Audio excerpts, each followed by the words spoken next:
Welcome, listeners, but take heed. We will say whatever we need to share our knowledge, thoughts, and joy, and even things that do annoy.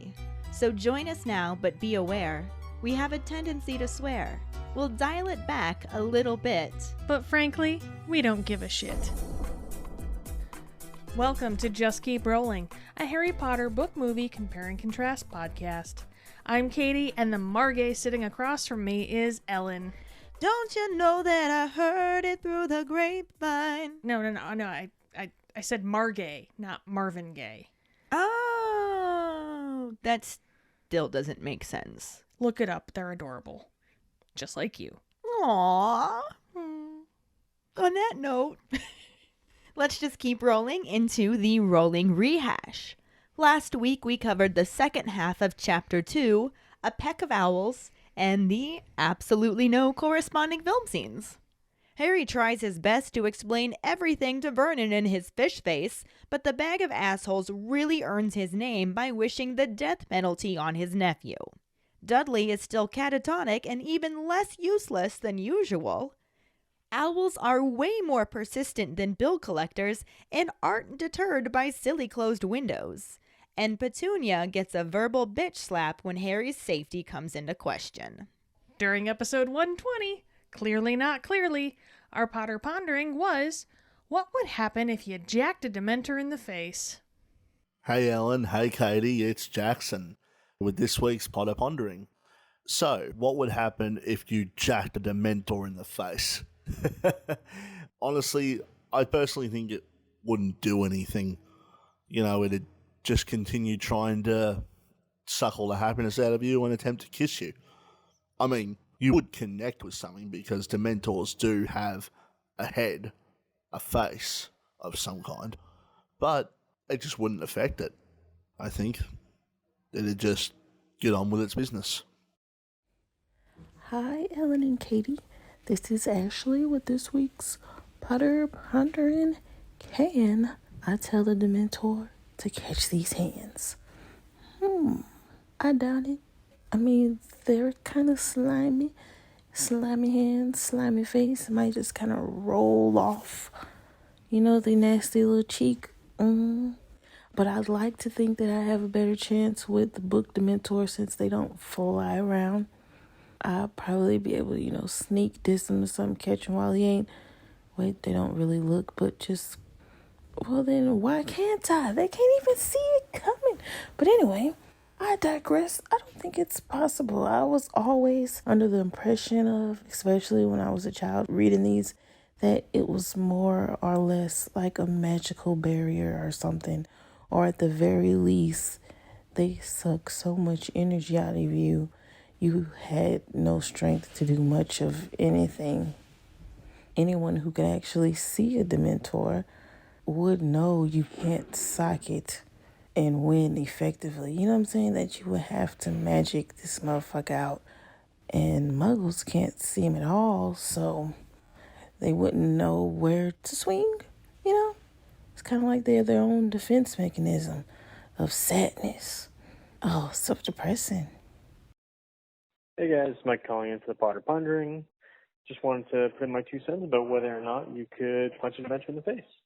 For me, I feel like there's no reason that you couldn't punch a Dementor in the face. I feel like it would probably do a little bit of something, but I feel like it'd be either like punching a pillow or one of those dolls weighted in the bottom so that every time you push it, it just flops right back up. At the same time, I feel like, A, wizards wouldn't think of trying to punch a Dementor. That seems a bit mundane for them. And also, I don't think that muggles can actually see Dementors, right? And even if you did try to attack it that way, even while you were trying to punch it, it would still be sucking the happiness right out of you. So it would be a matter of, how many times could it punch it before you were down?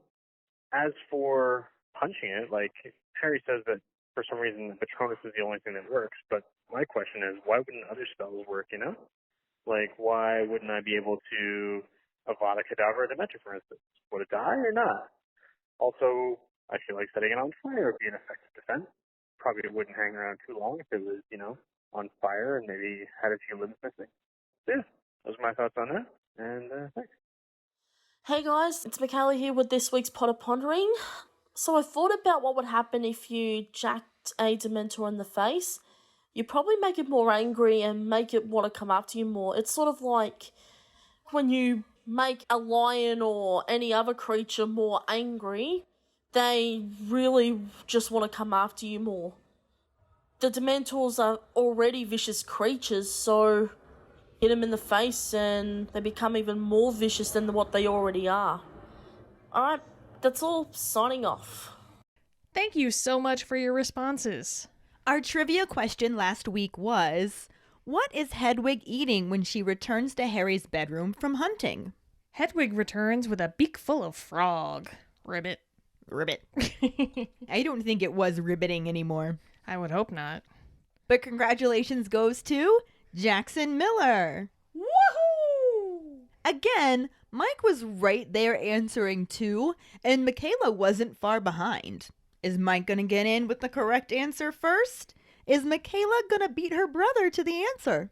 We shall see. I can't wait. For now, let's just keep rolling into Chapter 3, the Advance Guard, and the corresponding film scenes. Chapter 3, the Advance Guard. Harry writes 3 notes to each Sirius, Ron, and Hermione, explaining that he was just attacked by Dementors and possibly expelled, demanding to know what is going on and when he is going to get out of there. Hedwig is off hunting, and he impatiently waits for her return, feeling extremely tired, though his brain is too busy for sleep. His anger is increasing as he thinks through everything that happened, and still no one will tell him what is going on, and they keep treating him like he's some sort of naughty kid. He kicks his school trunk and now has to deal with pain in his toe, along with everything else. As he limps past the window, Hedwig finally soars through it and lands on her cage, her beak clamped on a dead frog. Harry tells her about time and ties the notes to her legs, instructing her to take them to Sirius, Ron, and Hermione and not to come back until they have written good, long replies.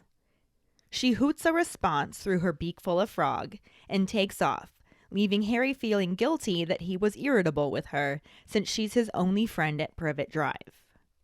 He flops down on his bed, planning to make it up to her when she gets back with their responses, expecting that they're bound to write back quickly because of the Dementor attack. But she isn't back the next morning, and Harry spends the day in his room, only leaving to use the bathroom. Aunt Petunia shoves food through the cat flap in his door, but completely ignores his questions about the howler. This goes on for 3 days, leaving a restless Harry with nothing to do but stew about his upcoming hearing, worrying that he will be expelled and what he will do, wondering if he may be able to move in with Sirius. On the 4th night, his Uncle Vernon enters Harry's bedroom, dressed in his best suit, and informs him that they're going out and he's not to leave his bedroom, touch anything, or steal food from the fridge, and he's going to lock Harry's door. Harry dully agrees to everything, leaving Vernon very suspicious as he stomps out and locks the door. Harry listens as the Dursleys' car leaves the driveway, but doesn't really care if they're in the house or not. He continues to miserably lie in bed, and as he listens to all the sounds in the house, he hears a distinct crashing sound in the kitchen, followed by voices. He gets to his feet and snatches his wand, figuring it must be burglars, and sneaks out of his room. He heads to the stairs and sees 8 or 9 people standing in the shadowy hall below, looking up at him. A low, growling voice tells him to lower his wand before he takes someone's eye out, and Harry recognizes the voice, calling the speaker Professor Moody. Moody growls again that he doesn't know so much about the professor part since he never got around to much teaching, and asks Harry to come down there so they can see him properly. Harry slightly lowers his wand, but does not loosen his grip or move since he had recently spent 9 months with an imposter that he thought was Moody. An imposter who then tried to kill him. It's the second voice that eases his nerves a little by explaining that they've come to take him away. Harry recognizes this voice as Professor Lupin's when an unfamiliar female voice asks why they're all standing in the dark. She lights her wand with Lumos, and Harry can see Professor Lupin at the front of the group, looking tired and ill but smiling. The violet-haired witch holding her wand comments on how Harry looks just like she thought he would, and a bald black wizard tells Lupin that he was right. Harry does look like James. A wheezy-voiced wizard then mentions Harry's eyes, calling them Lily's eyes. Mad-Eye Moody is looking suspiciously at Harry through his mismatched eyes and asks Lupin if he's sure it is Harry. Lupin asks his former student what form his Patronus takes, and when Harry nervously tells him that it's a stag, Lupin confirms that it's him. Harry tucks his wand into his back pocket and is yelled at by Moody for elementary wand safety, telling him not to store it in there. Lupin extends his hand to shake Harry's, who is in complete disbelief that any of this is real after 4 weeks of nothing. He stutters that he's fine and tells them that they are lucky the Dursleys are out. The violet-haired woman laughs and explains that she lured them out of the way with a letter by Muggle Post that made them think they are heading to the prize giving for the All-England Best-Kept Suburban Lawn competition. Harry imagines the look on Uncle Vernon's face when he realizes there is no competition and asks if they are leaving soon. Lupin explains that they are just waiting for the all clear, and when Harry asks if they're headed to the Burrow, he says no, telling Harry that they set up headquarters somewhere undetectable. He then introduces Mad-Eye Moody and Nymphadora Tonks, the violet-haired witch who does not want to be called Nymphadora and prefers to be called Tonks. He also introduces Kingsley Shacklebolt, Elphias Doge, Daedalus Diggle, Emmeline Vance, Sturgis Podmore, and Hestia Jones. Harry nods to each one as they're introduced and wonders why so many are there. Lupin comments on the surprising number of people who volunteered, and Moody explains that they are his guard. They have about 15 minutes before they can set off, so they all just hang out in the kitchen. Tonks comments on how clean these muggles are, but supposes it varies just like with wizards. Harry asks Lupin what's been going on, trying to ask about Voldemort, but is cut off when several of the witches and wizards gasp, and Moody growls for him to shut up. Moody explains that it's too risky to talk about anything there, and is then distracted by his magical eye sticking, saying it has ever since that scum wore it. He pulls it out and has Harry fetch him some water to clean it off before their trip. Harry asks how they're getting where they're going, and Lupin tells him that they will be using brooms, since it's really the only way. Kingsley mentions that Lupin said he is a good flyer, and Lupin again confirms that he is excellent, before sending Harry to pack up his belongings. Tonks offers to help and follows Harry back up the stairs to his room, looking around very curiously. She thinks the house is much too clean and is relieved to see the mess in Harry's room. He starts hastily grabbing his belongings and tossing them in his trunk as Tonks looks at her reflection in the mirror. She decides that purple really isn't her color and asks Harry if it makes her look a bit peaky. Harry looks up, unsure of what to say, but doesn't have to say anything. Tonks screws up her eyes and magically changes her hair to bubblegum pink. Harry wants to know how she did that, and she explains that she was born a metamorph magus and can change her appearance at will. It really helped her with her Auror training, and she got top marks in concealment and disguise. Harry is impressed to learn that she's an Auror and asks if he can learn to be a metamorph magus, becoming completely distracted from his packing. Tonks figures he wants to hide his scar, but also tells him that he has to learn the hard way since they are very rare, being born and not made. She tells him to get going with the packing, and Harry starts to grab more books. Tonks tells him not to be stupid, it'll be much quicker if she packs. She waves her wand as she says this, and all of Harry's belongings magically soar into the trunk, though not very neatly. She also uses Scourgify on Hedwig's cage to clean it out a bit, but explains that she's never been very good at household spells. She makes sure Harry has everything and is very impressed by his firebolt. Using Locomotor Trunk, she magics it into the air and out the door. They follow it down the stairs and back into the kitchen. Lupin is finishing up a letter to explain things to the Dursleys, even though Harry knows they won't be worried. Moody does a disillusion charm on Harry to disguise him while flying, since keeping the invisibility cloak on will be tough, and then unlocks the back door so they can head out onto the lawn. Moody complains that the night is too clear, wishing they had more cloud cover, but then barks directions for flying in formation, telling them not to break ranks for anything, even if one of them is killed. Harry asks if that's likely, but Moody just ignores him and continues his instructions. Tonks teases him about being too serious, and while Moody tries to say that he's just telling the boy the plan, Kingsley cuts him off to reassure Harry that no one is going to die. Lupin points out the first signal and tells everyone to mount their brooms. Harry sees red sparks high up in the sky as he mounts his firebolts, and then as green sparks explode high above them, they all kick off from the ground. For a few glorious moments, Harry is so pleased to be flying away from Privet Drive, but then the higher and longer they fly, the more cold and uncomfortable he feels. Moody keeps having them change course as they fly on, and the rest of the guard rotates around Harry for protection. When he suggests doubling back to make sure they aren't being followed, Tonks screams at him for being mad, saying they're all frozen to their brooms and already nearly there. Lupin calls for them to start their descent and tells Harry to follow Tonks. Harry follows her into a dive towards a large collection of lights that materializes into individual headlights and street lamps as they fly closer. They land on a patch of grass in the middle of a small square, and Harry looks around at some extremely grimy and unwelcoming houses. He asks Lupin where they are, but Lupin tells him to wait a minute. Moody is rummaging through his cloak until he pulls out a silver cigarette lighter-looking item that he says he borrowed from Dumbledore. He clicks it multiple times, making the street lamps go out with each click and leaving them in darkness. He then leads Harry onto the pavement and gives him a piece of parchment to quickly read and memorize. Harry looks at the vaguely familiar narrow handwriting that says, "The headquarters of the Order of the Phoenix may be found at number 12 Grimmauld Place, London." The movie section starts out with Vernon, Petunia, and a still sick Dudley creeping toward their car at night.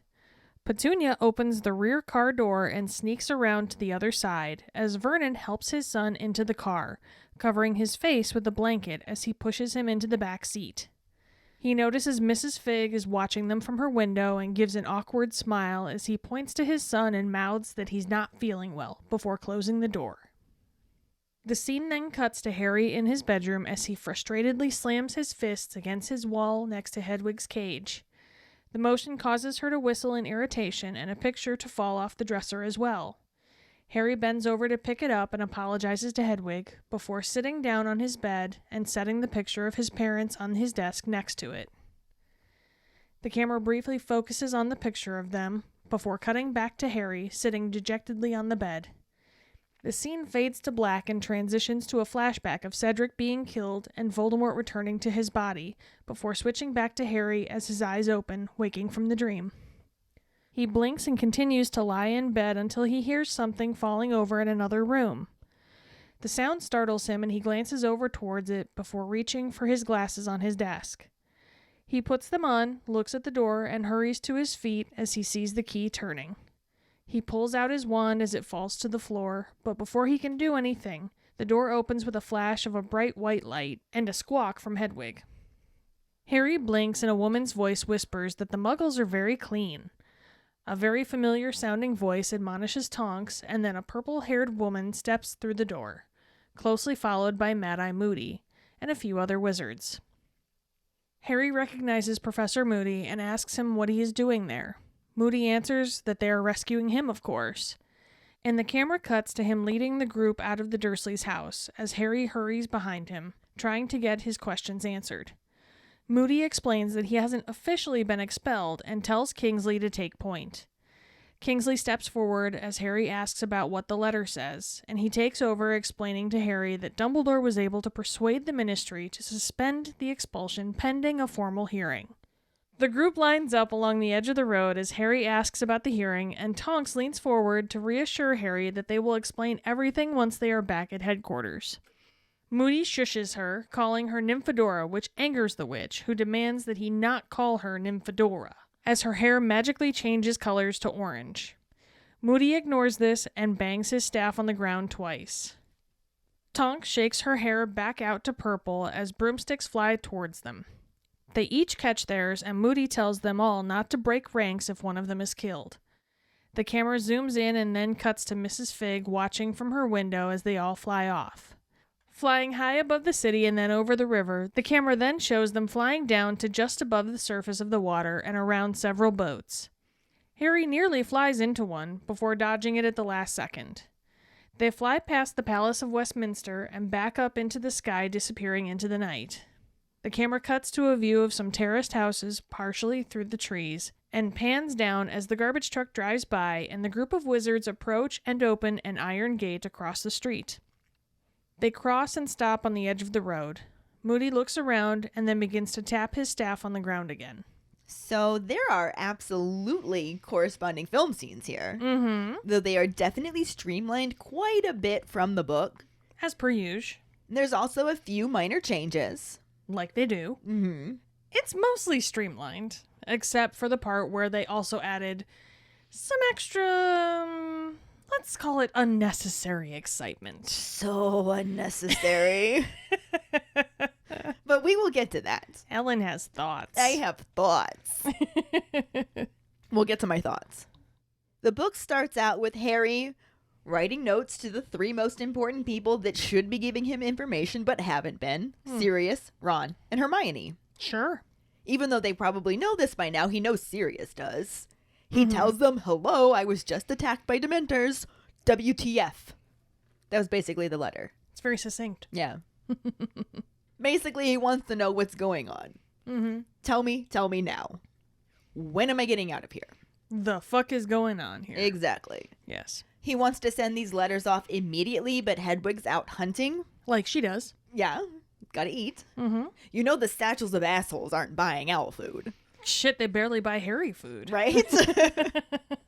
But anyway, Harry is just pacing back and forth, getting really annoyed, thinking about everything that happened and just, really stewing in it, raising his blood pressure probably. Yeah.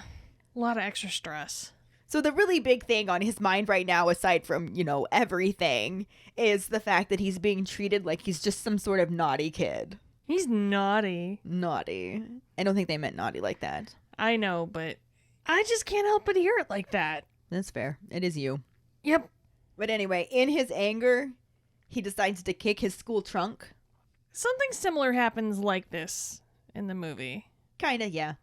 But yeah, so he kicks his school trunk and pretty much just hurts his toe. And I'm sure the trunk was just fine. Probably. So now he's limping back and forth across the window, Of course he is. trying to continue his pacing, but his toe hurts. Until Hedwig finally soars through it. And she lands right on top of her cage with a frog clamped in her mouth. Blah. I mean, that was our trivia question, but blah. Yep. But yeah, Harry gets a little shirty with Hedwig for taking so long out hunting when he just wants to send these notes and figure out what the fuck's going on. I mean, she's an owl. She's not a mind reader. Jesus. Right?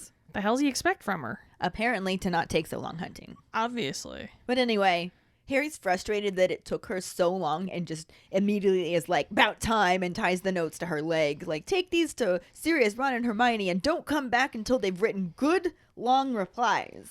I wouldn't hold my breath if I was Harry. Just saying. Just saying.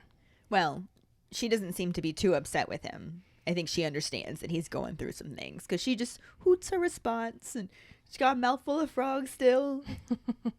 But she takes off flying and she goes to deliver the letters because Harry needs news. Don't we all? This, of course, makes Harry feel like shit because he just snapped at his one friend at Privet Drive. Well, I'm sure she understands. She is his friend. She is his friend. Mm-hmm.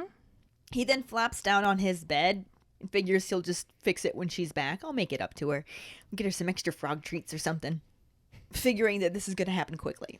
Mm-hmm. He thinks that his friends are going to write him back and he'll have nice long letters of explanation the next morning. Yeah, again, don't hold your breath. Definitely not, because next morning, no letters. Nope. So Harry ends up spending the entire day just hanging out in his bedroom, making no noise, pretending he doesn't exist. Mm-hmm. You know how that goes. He's good at it by now. Yeah.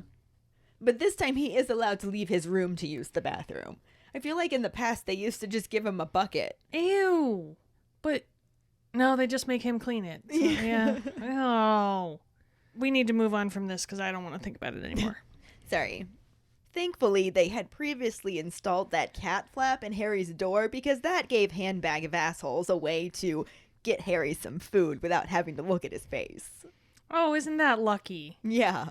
Boy, thank God they thought about that. Not only does she avoid looking at him, she also just completely ignores any question he asks, which most of them are revolving around that howler. Well, I'm sure she got the advice to do that from her favorite magazine, Shitty Parenting Monthly. I am 98.7% positive that she writes in editorials for the opinion column. She's probably their number one author. Shit. It might actually be her magazine. Yeah, that's why she likes it so much. But anyway, this kind of behavior goes on for 3 days where he just leaves the room for the bathroom, and that is it. So he just hangs out and stews about the upcoming hearing. Like, what else do you do? Yeah. With no news, no people to talk to, not even your owl. Right? It would suck. Hell yeah. Can't even go outside? Fuck that noise. Am I expelled? Am I not expelled? How will this hearing go? What's going on? If I am expelled, what am I going to do? Maybe I could move in with Sirius. That wouldn't be so bad. But then if I'm not expelled, I want to go back to Hogwarts. Like, that's just everything that's got to be going through his mind. Not to mention the fact that he also has just the normal teenage hormones going on at the same time, too. Oh, he's a fucking mess. Boy needs therapy. All of the therapy. All of the therapy. And not from one of those ads that's in Shitty Parenting Monthly. Right. This monotony is interrupted on the 4th night in the form of Bag of Assholes arriving at Harry's bedroom dressed in his best suit. So, shined up bag of assholes. Still produces shit. Fancy bag of assholes, still a bag of assholes. Mm-hmm. You can't polish a turd. And he's one of the turdiest turds that ever did turd. Certainly. But anywho, Bag of Assholes informs him that they're going to be going out. They, meaning he, his wife, and his son, not Harry. And he's not to leave his bedroom. Harry's just laying there like, I haven't fucking left my bedroom in 4 days. What makes you think I'm going to start doing it again now? Oh, good. Something new and different for a change. Oh, wait. It's the same fucking thing I've been doing. He also tells him not to touch anything or steal food from the fridge. The first thing I'm doing is I'm going into that fridge and I'm just licking everything. Not taking anything. I'm just going to lick all of it. We had a whole wheel of cheese and pooped in the fridge. I'm not even mad. I'm impressed. But still, stay in your bedroom. Don't touch anything. Don't steal food from the fridge. And I'm going to lock you in. And Harry's just like, yeah, sure, whatever. You do that. And this leaves Bag of Assholes very suspicious. He's like, why is he agreeing to this so readily? I don't trust him. But he stomps out and locks the door because that's what he said he was going to do, and he's a bag of assholes. He never trusts him anyway, so why should this be any different? There is that, too. Harry just continues to lay in bed and just listens as the Dursleys leave, and he doesn't really care one way or another if they're in the house, not in the house. He doesn't care if they're there or not there, just whatever. Just leave me alone. As long as they don't have to talk to you, you can be wherever you want. Yeah. So he just laying there, listening to all the sounds in the house. And then he hears one that's not normal to the house, especially with the house being empty. What could it be, pray tell? A crash in the kitchen. Hmm. Followed by voices that do not belong to the Satchels of Assholes. This is basically where the movie comes in, but also it's not how it happened in the movie. Never is. Nope. The movie section starts out with the assorted Satchels of Assholes slinking towards their car. Petunia leads the pack with a walk that just makes me understand why her flaps need aired out whenever she can. Like, I only walk like that when I'm having digestive issues. I'm just saying. Anyway, she opens the back door of the car and then creeps around the front to get in on the passenger side, while Vernon assists a still quite green and catatonic Dudley into the back seat, while taking the towel that's around his neck and just putting it in front of his face and, like, shoving his face in the car so that the neighbors don't see what's going on. Because heaven forbid. Yeah. Can't be seen as abnormal. Ugh. Vernon spots Mrs. Figg standing in the window watching him, like I'm sure she does most of the time. Probably. Yeah. That's kind of what she was assigned to do. Mm-hmm. But he scrunches up his face in what some might call a smile, though I do believe the correct word for it is a grimace. Mm-hmm. Totally. Mm-hmm. While pointing at Dudley and mouthing that he's not feeling well. I love the way that his mouth overpronounces things when he says that. Like, you can clearly read his lips. Yeah, you can see every word. And he does the grimace again, too. It's just so funny. Yeah, he does this just so Mrs. Fig doesn't think anything is actually wrong because heaven forbid. Also, heaven forbid, yeah. Yeah. If they only knew. Right? We then see Harry in his bedroom all pissed off and hormonal as he slams his fist against the wall right next to Hedwig. Which is kind of like him kicking the trunk. Exactly. Hefting. Hefting. Dong. Sure. Hedwig starts chirping in her cage like, what the fuck, guy? That was super uncalled for. As Harry bends over to pick up his parents' photograph that fell on the floor during his little tantrum, like, "Urgh." And Hedwig's like, look what you did, you little jerk. Knocked over your picture. Do you feel better now? Probably not, even. Probably not, no. Harry apologizes to Hedwig, though, so that was very nice of him. But Hedwig's just like, yeah, fucking right, you're sorry. I was sleeping. You came in here banging on walls? Dick. God, I'm so sick of living with a roommate. I need to get my own place. And so far, the main similar thing here is that Harry feels like an ass for being a dick to Hedwig. But it's not even for the same reason. No, not at all. Harry sits down on his bed all sad and pouty and puts the picture on his desk next to him. And we see Harry's parents dance happily for a moment before we're right back on Captain Moody Pants, who is just staring off into the distance as the scene fades to black.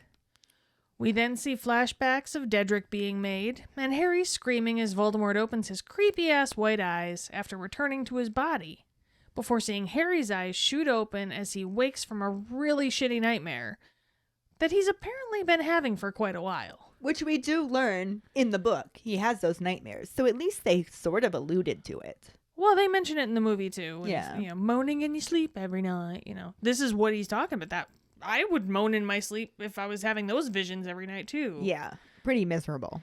But he blinks a few times before suddenly hearing a clatter, and he springs from his bed to see what's the matter, after reaching out for his glasses so he could see better. Get it? I was rhyming. I rhymed. I'm so poetic. Yay me. Yay you indeed. This sort of lines it up with the book, since Harry is lying in bed, though not recently asleep and dreaming. But he does hear a clatter, and then some chatter, then he gets to his feet to see what was the matter. I still like mine better. Yours is definitely better. He figures it's gotta be burglars and just grabs his wand, and then sneaks to his door, which is locked. But when he's trying to listen at it to figure out what's going on, it just unlocks itself and opens. That's not creepy at all. I was kind of wondering if maybe he did some accidental magic. Maybe. Like he might have been in danger and he was locked in his room. Yeah. Hadn't thought about that, but yeah. He walks out the now open door and peers down the stairs and sees 8 or 9 people standing down on the hall below. So it's a party. It's a party, and they're all looking up at him, and he hears this familiar growling voice call for him to lower his wand before he takes someone's eye out. And Harry's just like, Professor Moody? That you? It's similar in the movie. He puts on his glasses and he gets into fighting position, which for Harry just basically means holding his wand out in front of himself while looking dumbfounded. Yeah. We've come to know it quite well, I think. But the key in the door starts turning and then just drops to the ground. Yeah, in the book, the Satchels of Assholes locked Harry in the room, so I don't know why the key would be in the lock on the inside. Yeah, it doesn't make any damn sense to me either. But also, you gotta figure this is happening the same night as the Dementor attack in the movie. That's true. So technically, he was probably just sent to his room and they didn't actually lock him in. It was just, who knows, Harry could have locked them out. Maybe. Like, fuck this noise. You stay the hell away from me, man. It's a far cry from when they used to lock him in the cupboard under the stairs. Yes. If he not only has his own room, he can lock them out. Yeah. Which I'm sure it goes both ways. Oh, yeah. But in the movie, his bedroom door then opens with a flash as Harry continues to stand there like a bump on a goddamn log, just waiting to be killed with zero fight at all. Just standing there. Hell, even Hedwig at least lets out a squawk of like, the fuck? What the fuck? Exactly. Sounded just like that. not exactly helpful, but I mean, it's better than Harry and his impersonation of Vernon's gaping open-mouthed fish face. Blah, blah, blah. Harry attempts to adjust his eyes after being damn near blinded, and he hears a woman whispering on the other side of the threshold about the unnatural cleanliness of these muggles. But the woman is cut off by a very gruff and familiar-sounding voice, basically telling her to shut the fuck up. Harry then sees a purple-haired witch stepping into his room, followed by the actual Mad-Eye Moody. Not Barty Crouch Mad-Eye Moody, but actual Mad-Eye Moody, who Harry had technically never met. At least not as far as the movies go. Yeah. Plus 3 other people that Harry doesn't recognize. None of us do. Right. And this is similar, except that after the door opens on its own, Harry has left the room and sees the group at the bottom of the stairs. Like, they don't come to his door. Mm-hmm. Also, Moody specifically points out that he doesn't know so much about the professor part because he never got around to much teaching, as you already mentioned. Yeah. Harry never actually really met him. Mm-hmm. They sort of encountered each other in the book, but no specific introduction. Yeah. Certainly not the way Harry thought they knew each other. No. That's for sure. But anyway, the actual Professor Moody, the OG Professor Moody, Yes. asks Harry to come downstairs so they can see him properly. And he slightly lowers his wand, but he's not loosening his grip because, like we already mentioned, he knew an imposter Moody who tried to kill him. Mm-hmm. I don't think he's in any hurry to be like, Moody, my man. Yeah. Let's I hug totally it out. trust you. That one probably left some scars. Yeah. But he does move closer, especially after he hears a second familiar voice that comes from Professor Lupin. Aw, Lupin. We've missed you. But yeah, Lupin's back. And after recognizing Lupin's voice, Harry then hears a third voice, although this one is not familiar, and it's a woman's. And she just wants to know why they're standing in the dark. Lights her wand with Lumos, and then Harry can actually see Professor Lupin, who's smiling at him from the front of the group, and he looks tired and ill, as usual, but happy. The witch with the wand lit has purple hair and makes a comment about how Harry looks just as though she imagined he would. And a bald black wizard tells Lupin that he was right, Harry looks exactly like James. And then a wheezy-voiced wizard says, except for his eyes, he has Lily's eyes. Guys, we already covered that like 2 books ago. Oh, this is multiple times each book. I know.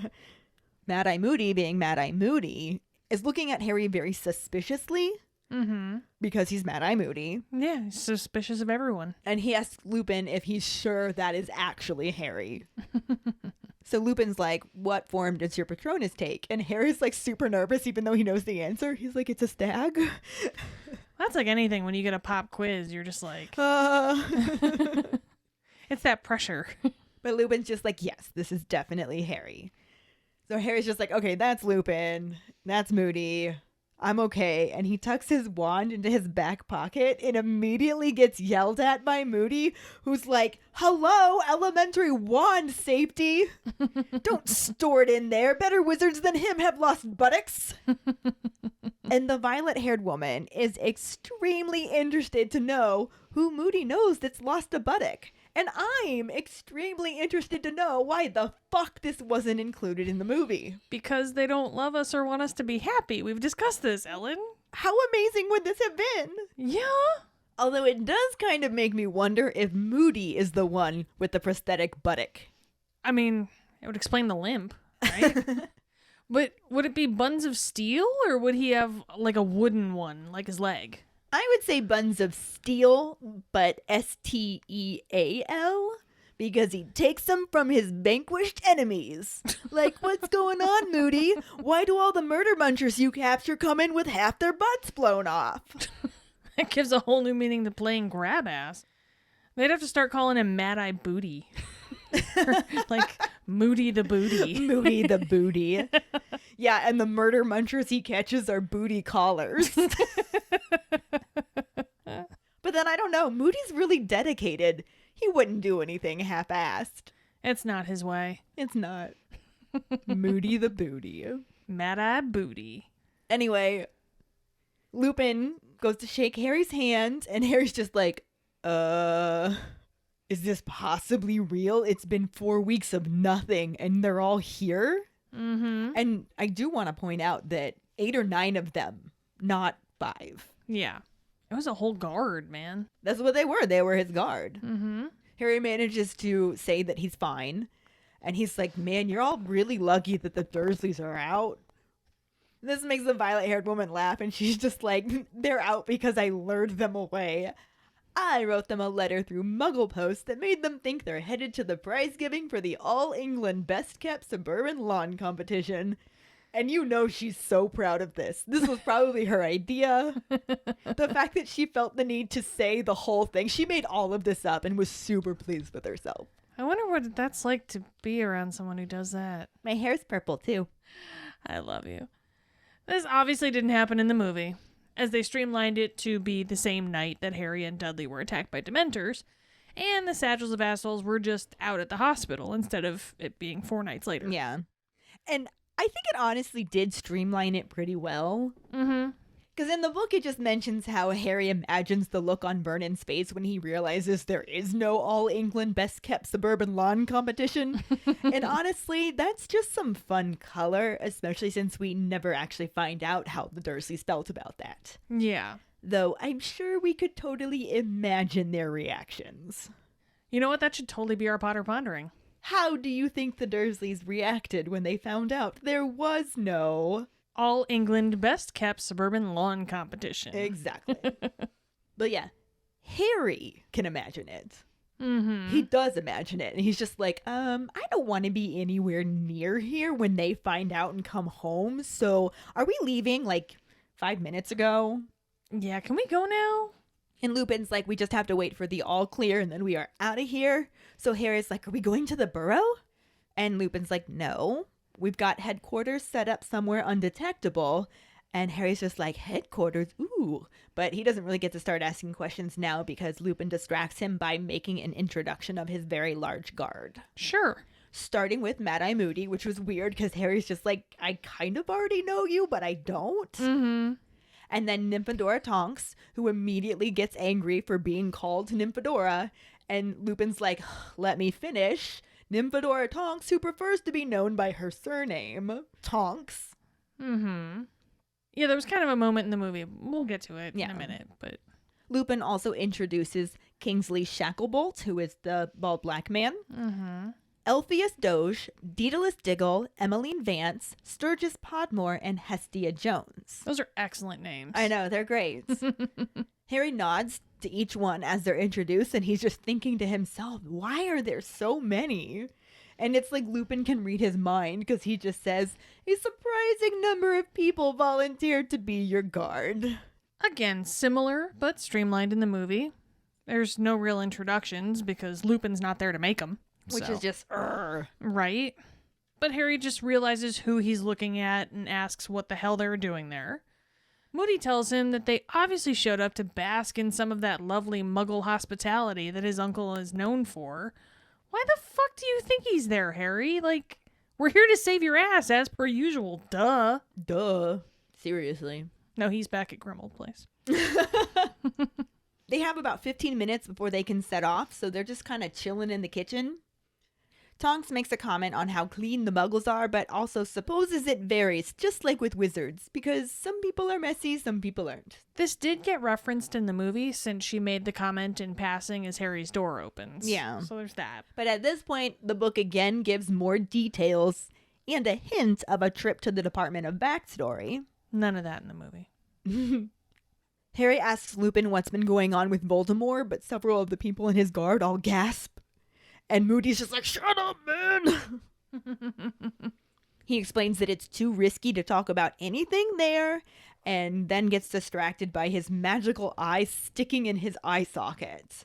And he pulls it out, and it's just like, damn it, it's been sticking ever since that scum words. Ew. So there's the little trip to the Department of Backstory. Again, we are reminded that Harry only knew Moody as Barty Crouch Jr. You're just expected to remember that for the movie, so it's never really brought up. Yeah. But he has Harry bring him some water, and he just like plops his eye in the water to clean it off, and it starts spinning, and Tonks is just like, you know that's disgusting, right?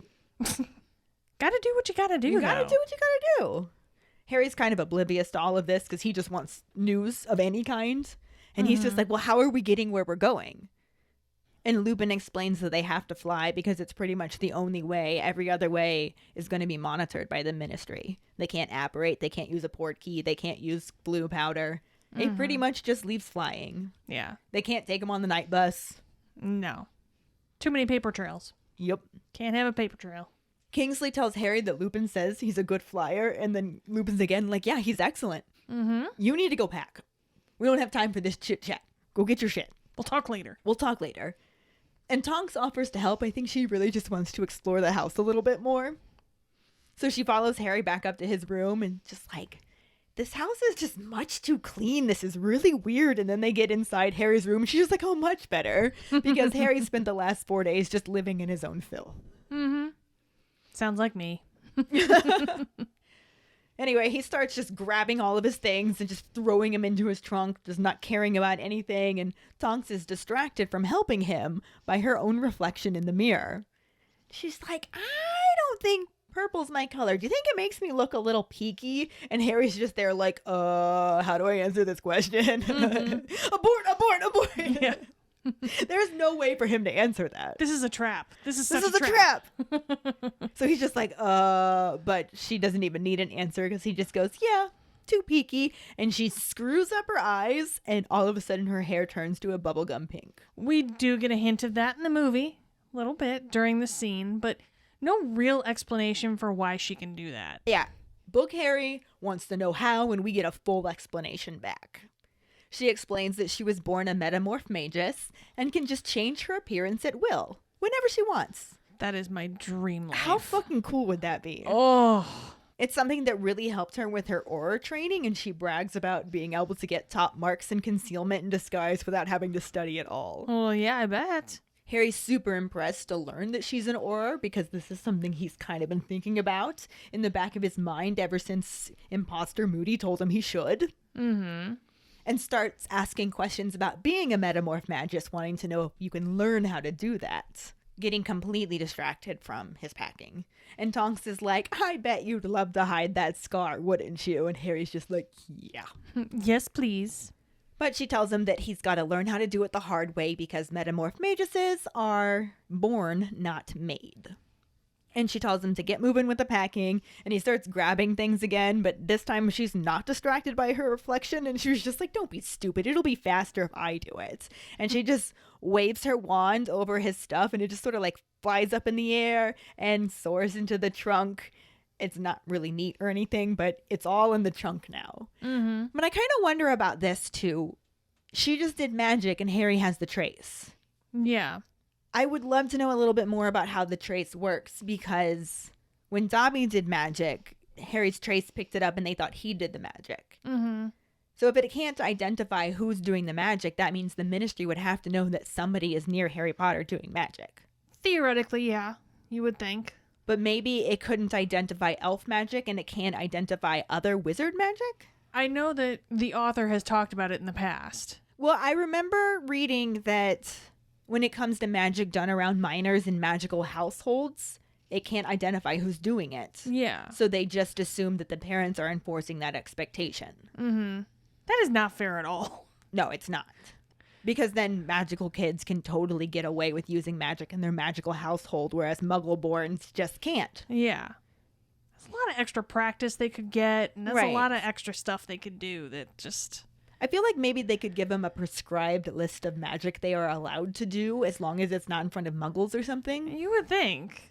But not really the point. I just kind of wondered about that because she clearly did magic in front of him, right near him, and the impression I've always gotten is the trace will pick that up. Yeah. We should probably make this a pondering too.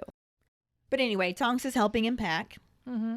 She also uses Scourgify to clean out Hedwig's cage, and it clears up some of the droppings and feathers, but not really. And she's just like, yeah, that's a little bit better. I've never been very good at the household spells. Mm-hmm. She'd also mentioned how her mom was really good at them and used to be able to get socks to fold themselves and stuff. Oh, that'd be awesome. And she did like a little wiggle of her wand and the sock like lifted in the air and kind of and it just didn't do anything.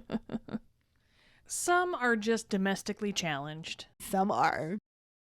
But Tonks makes sure that Harry has everything packed, confirms that both buttocks are still on, and then asks where his broomstick is. And when she sees that he has a firebolt, she's just like, a real firebolt?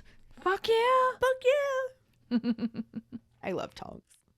She then uses locomotor trunk and magics it up in the air, out the door, and they just follow it floating right down the stairs. Back into the kitchen, where Lupin is writing a note to the Dursleys explaining where Harry went so they don't worry. And Harry's just like, don't worry, they won't worry. Because that was ever going to be an issue. Moody then does the disillusionment charm on Harry so that he can be disguised while they're flying, because it's going to be really hard for him to actually keep his invisibility cloak wrapped around him while on a broomstick and the wind's all flapping around him. Just random limbs start showing Right? themselves. Why does this leg keep appearing and disappearing? What the fuck is happening? Unidentified flying appendages. UFAs. But this disillusionment charm is really freaking cool because Harry just basically turns into a chameleon. And he turns the color of everything behind him, essentially. That'd be awesome. He just like blends in with the scenery. I would have so much fun with that. That's the charm that Dumbledore can do so well. He is effectively invisible. Moody is apparently pretty good at it too. But he then unlocks the back door and they go out onto the lawn and they wait for the signal. Moody starts complaining that the night is too clear because he wants more cloud cover to hide them so that nobody notices them.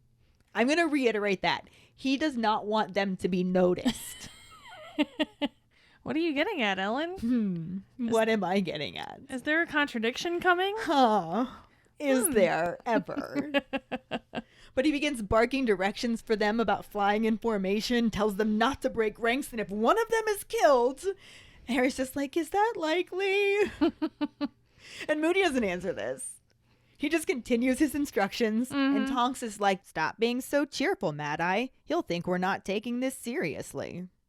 Moody's over here like, I'm just telling the boy the plan, and Kingsley's like, nobody's going to die. Famous last words, but okay. This time. Yeah. The movie... Well... The movie extremely streamlines things here. Extreme lines. Extreme lines, very much so. Harry doesn't even get to pack. He leaves with only the clothes on his back and a song in his heart. That's it. That's all he's taking with him. Though as he follows Moody out the front door, he does continue to pester the shit out of him with questions about where they're going and should he use the potty before they leave and why is the sky blue and where do babies come from. Are we there yet? That too, yes. Are we there yet? Moody ignores most of Harry's stupider questions, but does tell him that he hasn't officially been expelled from Hogwarts just yet, and then calls for a man named Kingsley to take point. Which is the closest we get to an introduction to Kingsley. Apparently we don't need any more than that. The character that needs no introduction. Yes. But Harry is still playing catch-up and asks what the fuck that means, since that's not what the super confidential letter told him out loud earlier. Unless you are reading the book, in which case there was a second letter that already explained that. In the movie, the man Moody referred to as Kingsley takes the reins and tells Harry that Dumbledore got the Ministry to hold off on expelling him pending a legit hearing. That's like a quarter ding. A dang. Everyone lines up along the road while Harry is just like, the fuck? A hearing? Tonks leans towards him and tells him to just chill his shit because everything will be explained at headquarters. And Moody, the most paranoid man in all of England, as we've talked about. Although, kind of earned. You get polyjuiced for 1 year and all of a sudden you can't turn your back on anyone. But he tells her to shut the fuck up and calls her Nymphadora, which is the right way to go for a smacked bottom, because her hair suddenly just shifts to this bright, fiery orange color, and she tells him not to call her that. Which is both the closest we get to an introduction to Nymphadora Tonks, and the hint of her metamorph magus abilities that you mentioned. Although this made it seem more like it was tied to her emotions and not something that she could control. Yeah, it didn't really seem like she meant to do that. It was kind of a like, oh, don't miss this one off. She gets fiery. Right. Not that that matters to Moody, because he really couldn't give a shit what she does or does not want to be called, and he simply bangs his staff on the ground twice. Tonks shakes her head and her hair reverts back to its supernormal shade of purple, which again goes into the can she control it or not? The fuck? Right. But this is just as everyone has issued their broomsticks from the sky. They just appear out of Yeah, nowhere. they're out of nowhere. But Moody tells them not to break ranks, even if one of them gets killed. So, goes back to the book a little bit. And that just really sets a good tone for the entire night, I guess. Oh, yeah, off to a great start there. Mm-hmm. It's also an extremely streamlined version of his book speech, and no one reassures Harry that death is not likely. Probably because in the movie, it really could be. Oh my god. I can't even with this next part in the movie because it was nothing like this in the book. So in the book, Lupin points out the first signal and Harry looks up in the sky and he sees the red sparks and everybody mounts their broom to get ready. And then the green sparks go off in the sky and they all take off flying. Mm-hmm. At first, Harry is just completely thrilled to be on his broom in the air, flying away from number 4 Privet Drive and the satchels of assholes. I think anyone would feel that. Oh, yeah. But before long, he's freezing. He's uncomfortable on his broom because it cannot be comfortable to sit on a stick for that long. Yeah. And then on top of that, Moody's just like, switch this direction, we need to go up into this cloud. And Tonks is like, are you kidding me? We can't fly through a cloud. We're going to be fucking soaked if we do that. And then he's like, okay, now we need to double back for a while to make sure we're not being followed. And Tonks is again just like, are you mad, Mad Eye? We're all frozen to our brooms. We're nearly there. Just let us get there. It's kind of in his name, though. Well earned, well earned. Mm-hmm. So Lupin just kind of takes command and he's just like, no, Harry, follow Tonks in the descent. We're done. We're landing.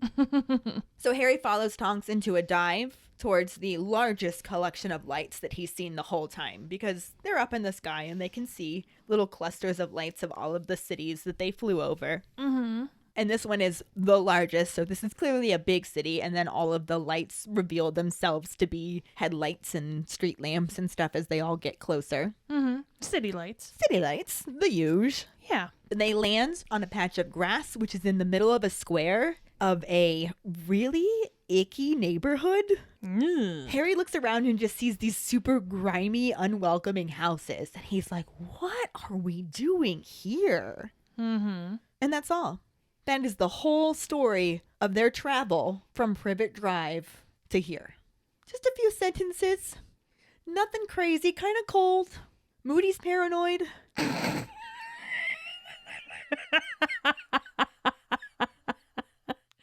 Yeah.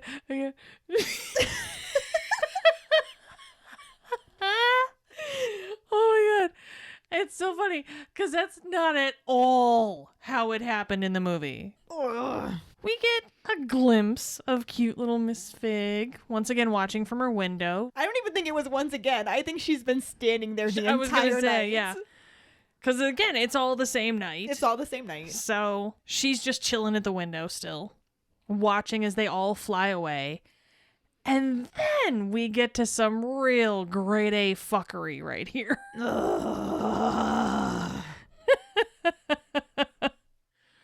We start off okay, flying high above the city, but they go over the river and things get quite a bit dodgy at this point. They keep dipping lower and lower on their brooms until they're literally like just above the surface of the water.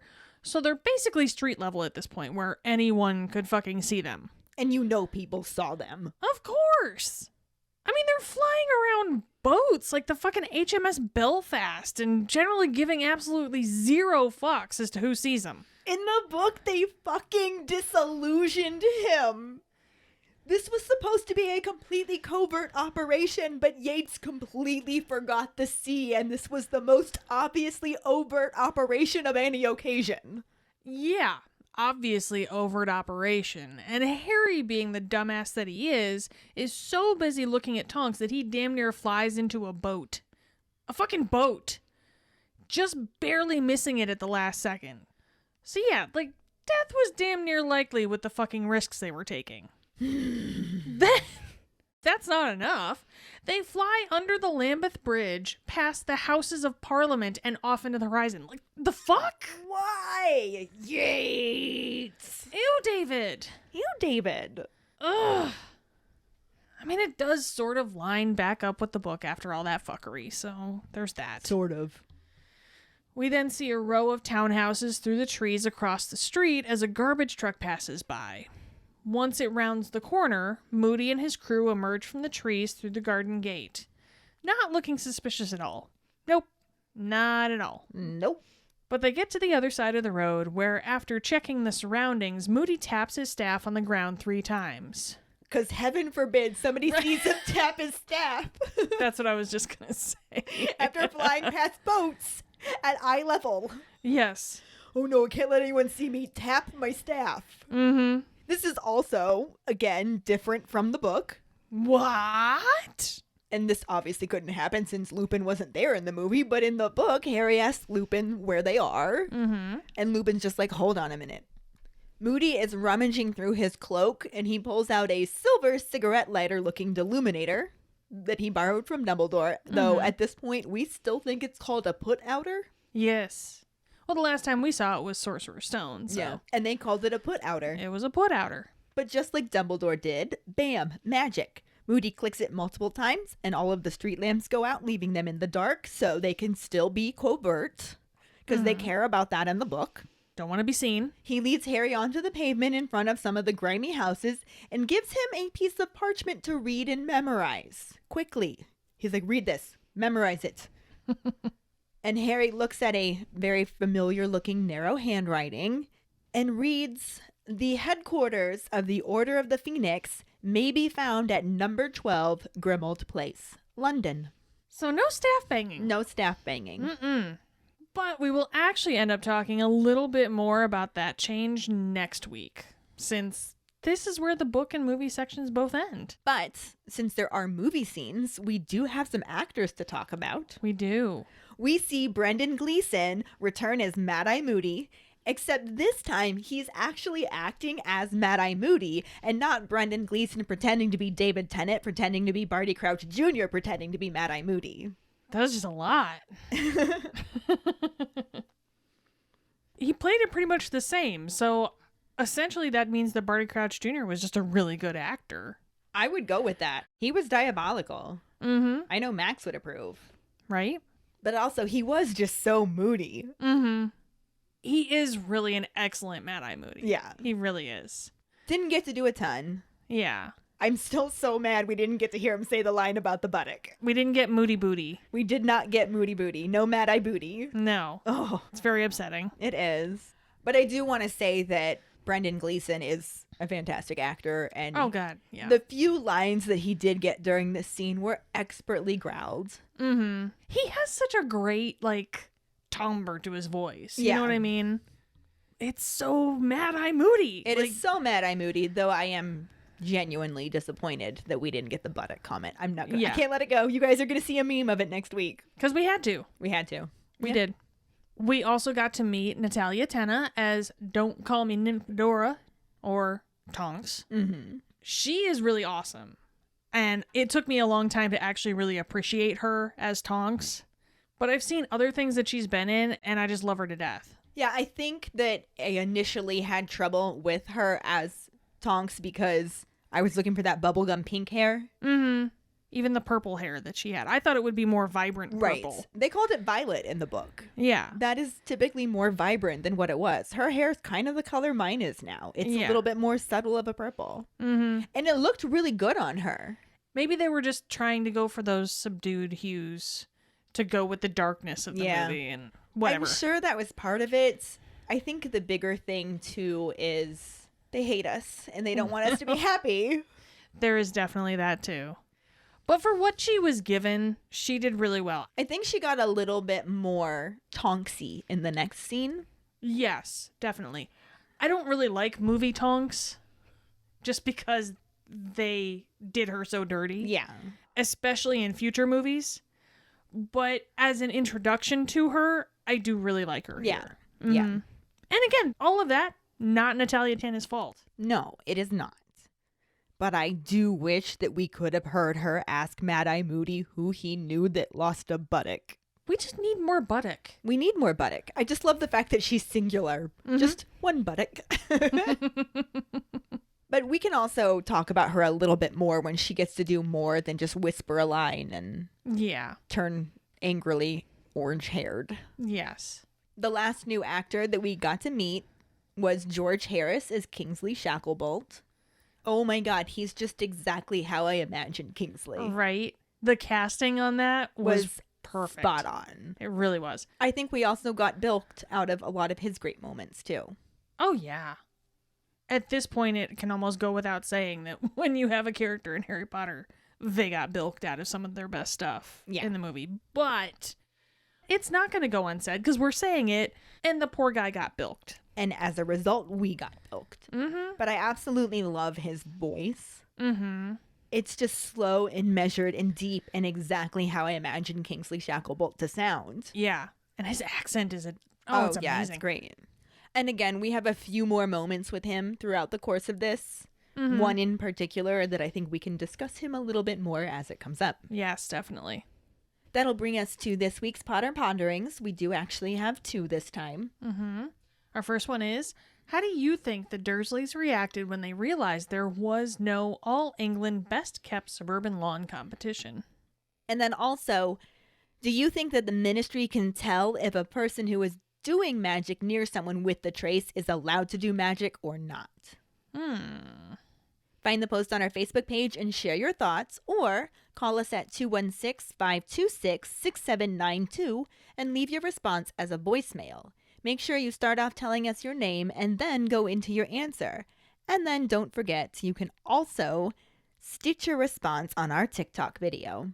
We really look forward to reading, hearing, and seeing them. This will bring us to our Sorting Hat story, which is from Max Nash. He writes, I'm Max. I'm a Slytherin, and my wand is a 12-inch pine wood wand with a dragon heartstring core, rigid flexibility. My Patronus is a goshawk. Like my sisters and most of my friends, when I was a child, I had the Harry Potter stories read to me and had the films played almost daily at home from when they first came out on video. I was 3 when the Philosopher's Stone film got released. When I was a little older but still learning to read, my mum made me read the books myself. And because I was so reluctant to read anything, she would put on the audio tapes read by Stephen Fry for me to read along to. I always had a strong memory for events in the books and so found rereading them quite dull. So I only ever had my interest in the wizarding world rekindled when a new film came out, or when the extra books were released. I didn't realize how important the stories were to me until I had left school and gone to university, where I struggled to get along with people and was desperately looking for a group of people I could fit in with. It was during the early months when I didn't have much to do outside my student halls that I decided to read all the books that I had brought from home, all of them being my favorite children's books. I didn't get to Harry Potter right away, and when I did, I found that all of my memories of the books were different. I'd never been more obsessed with anything in my entire life, and for the next 2 weeks, I read at every breakfast, lunch, and dinner. I'd forgotten about trying to fit in and any social anxiety. I had rediscovered a whole world that was wonderful and perfect for me. It wasn't much later that I found the Harry Potter books were the best bonding tool available at university, a great way to make friends in England as we had all grown up thinking that any day we would get our letter inviting us to Hogwarts. I even remember asking my parents when the letter would come, and they always replied saying it would come on my 11th birthday. Obviously, by that time I realized I wouldn't be going to Hogwarts, but I cherish the memories of growing up sure in the knowledge that I was a wizard, learning to make butterbeer, getting my first wand, and pretending to play Quidditch on a hockey stick in the sitting room when Harry Potter was on the TV. Thank you so much for sharing your Sorting Hat story with us, Max. Yes, thank you. And if any of you other keepers out there listening would like us to read your Sorting Hat story on a future episode, you can email it to us at justkeeprolling@gmail.com. Let us know your house, wand, Patronus, how you got into Harry Potter, and anything else that you might want to share with us. You can also message it to us over social media or just comment with it on our Sorting Hat Saturday post. That'll bring us to this week's trivia question, which is, What does the umbrella stand at number 12 Grimmauld Place look like it was made from? The first one who responds with the correct answer and the code word #DarkestOfWizards will get a sticker. Another way to get a sticker is to rate and review us through iTunes or Facebook. Make sure to email us at justkeeprolling@gmail.com to let us know you did, and we'll get back to you to figure out which sticker you want and where to send it. Don't forget to find us and follow us on Facebook at JKR Podcast and Twitter and Instagram at Just Keep Rolling. Following us on Podbean at justkeeprolling.podbean.com will get you the episode as early as possible and give you a leg up in answering the trivia question. Make sure to check out our website at justkeeprolling.com, and don't forget to subscribe to our YouTube channel. If you would like to help us continue creating more content, you can support us as a patron and get extra perks on patreon.com/justkeeprolling. As always, any support you can give is greatly appreciated. We also just want to take a minute to send out a special message to our keeper Quincy, because today is his birthday. It is, and we are very glad that this day happened. Oh, for sure. Quincy, we love you, and we are so happy that we can call you a friend. Yes. And join us next week when we talk about the first half of Chapter 4, number 12 Grimmauld Place, and the corresponding film scenes. Thanks for listening. We hope you hear us again. I'm Katie. I'm Ellen. Until the next time, Just keep rolling.